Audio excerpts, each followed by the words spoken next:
Makan makan peong le peong le peong le mong đông sông nằm peong le mong đông sông nằm peong le mong đông sông nằm peong le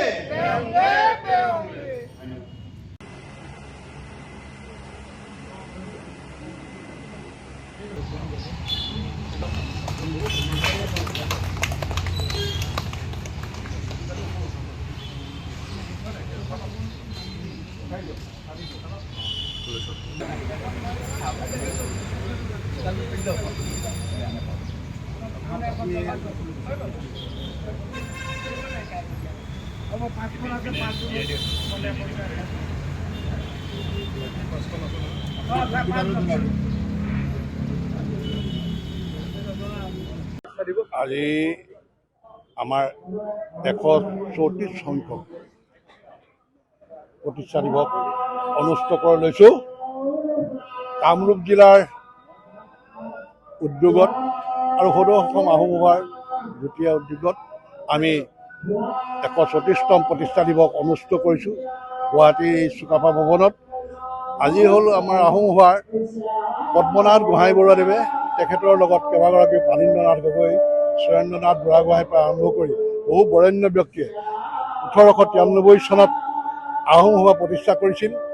Ahom জাতিৰ উন্নয়নৰ কাৰণে, আহোম জাতিৰ সমস্যাবিলাকক সমাধান কৰাৰ অৰ্থে আৰু আহোমক এক শক্তিশালী ৰূপ দিবৰ কাৰণে ঐক্যবদ্ধভাৱে এক সন্মিলিত প্ৰচেষ্টা যাতে আহোম সভাখন আহোম জাতিটোক যাতে সংগঠিত কৰিব পৰা যায় আৰু সমস্যাৰ লগত যিখিনি আমাৰ আছে মোকাবিলা কৰিবৰ কাৰণে আহোম সভা জন্ম হৈছিল।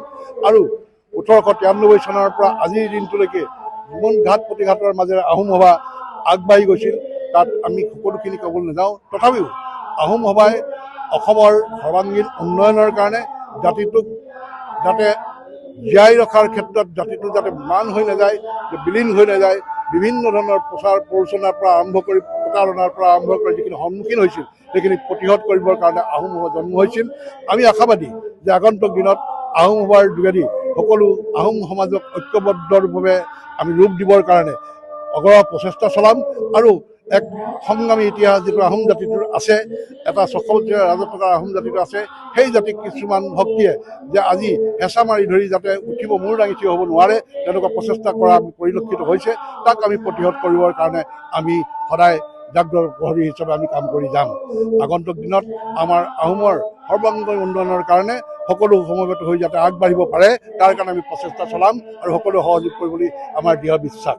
আজি চাওক 13 মে, আজিৰ পৰা 134 বছৰ পূৰ্বে এই 13 মে তাৰিখে আহোম সভাৰ প্ৰতিষ্ঠা হৈছিলে আৰু এই আহোম সভাৰ প্ৰতিষ্ঠাপক আছিল সেই সময়ৰ ৰায় বাহাদুৰ পদ্মনাথ গোহাঁই বৰুৱা। আৰু এই সভাখন কি কাৰণে প্ৰতিষ্ঠা কৰা হৈছিলে সেই সময়ত, কাৰণ তাৰ আগতে 600 বছৰ আহোমে ৰাজত্ব কৰিলে হয়, কিন্তু আহোমৰ ৰাজত্বকালৰ শেষৰ যি 50 বছৰ আছিলে সেইখিনি সময়ত মোৱামৰীয়া বিদ্ৰোহ, তাৰপিছত মানুহৰ আক্ৰমণ আৰু শেষত গৈ ব্ৰিটিছাৰসকলে যেতিয়া আহোমক একাষৰীয়া কৰিলে, এই গোটেইবোৰে মিলি আহোমৰ অৱস্থা একেবাৰে বেয়াৰ পিনেলৈ নিলে। যিটো সমাজত আহোমৰ দপদপনি আছিলে সেইটো একেবাৰে নাইকিয়া হ'ল আৰু লগতে তেওঁলোকৰ কলা সংস্কৃতি এই সকলোবিলাক এটা এটাকৈ নাইকিয়া হ'ব ধৰিলে। গতিকে সেই সময়ৰ আহোমখিনিয়ে একগোট হৈ আহোম সভাৰ প্ৰতিষ্ঠা কৰিলে যাতে তেওঁলোকৰ পুৰণি কলা কৃষ্টি সংস্কৃতি সকলোবিলাক বচাই ৰাখিব পাৰি। এইটো এটা সম্পূৰ্ণভাৱে অৰাজনৈতিক সংগঠন। মই নিজে এজন অৱসৰপ্ৰাপ্ত সামৰিক বিষয়া, কিন্তু তথাপিতো মই ইয়াত যোগদান দিছোঁ কাৰণ এইটো এটা সম্পূৰ্ণৰূপে সামাজিক সংগঠন যিটোৱে অকল আহোমৰ কল্যাণৰ বাবে কাম কৰে। এইটোত কোনো ধৰণৰ ৰাজনৈতিক সন্ধি ইয়াৰ লগত নাই। আৰু আজিৰ এই 134তম আমাৰ কেন্দ্ৰীয় আহোম সভাৰ যিখন এই সভাৰ এই প্ৰতিষ্ঠানটো গুৱাহাটীত জয়ানগৰত স্থিত চুকাফা ভৱনত হৈছে আৰু আমি সকলোৱে একেলগে মিলি এই প্ৰতিষ্ঠা দিৱসটো ইয়াত পালন কৰিছোঁ আৰু এটা সুন্দৰ পৰিৱেশ হৈছে। মই সকলোকে আকৌ এবাৰ এই আমাৰ 134তম আহোম সভাৰ প্ৰতিষ্ঠা দিৱসৰ শুভেচ্ছা জনাইছোঁ আৰু আশা কৰিছোঁ আগন্তুক দিনত আহোমসকলৰ আকৌ জয় জয় ময় ময় হ'ব। ধন্যবাদ।